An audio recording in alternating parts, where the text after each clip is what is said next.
यांना उमेदवारी न दिली गेल्याने त्यांच्या समर्थकांमध्ये नाराजी पसरली आहे। काँग्रेसचे कार्यकर्ते नाराज झाले आहेत। विशाल पाटील यांना उमेदवारी दिली गेली नाही याचा आम्ही निषेध करतो। सांगली जिल्हा काँग्रेसचा आहे। ज्यांनी कटकारस्थान केलं त्यांचा करेक्ट कार्यक्रम आम्ही करणार आहोत असं स्थानिक कार्यकर्ते म्हणत आहेत। सगळ्यांना पुरून उरणार असं पोस्टर विशाल पाटील समर्थकांनी सोशल मीडियावर व्हायरल केले आहे।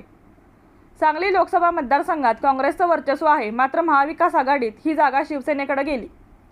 शिवसेना ठाकरे गटाने डबल महाराष्ट्र केसरी चंद्रहार पाटील यांना उमेदवारी जाहीर केली, मात्र त्यानंतरही काँग्रेसच्या स्थानिक नेत्यांनी आपली नाराजी बोलून दाखवली।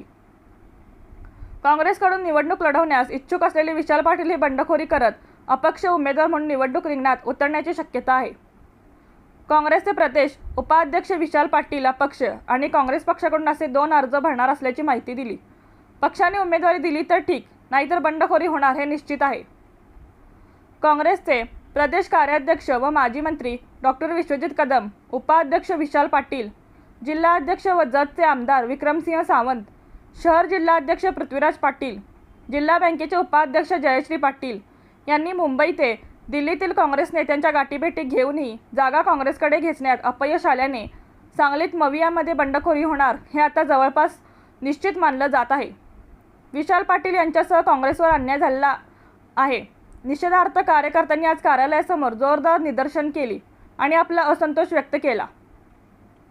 दरम्यान उद्या सकाळी पत्रकार बैठक घेऊन विश्वजित कदम आणि विशाल पाटील बंडखोरीचा निर्णय जाहीर करणार असल्याचं पक्षाध्यक्ष पृथ्वीराज पाटील यांनी जाहीर केलं।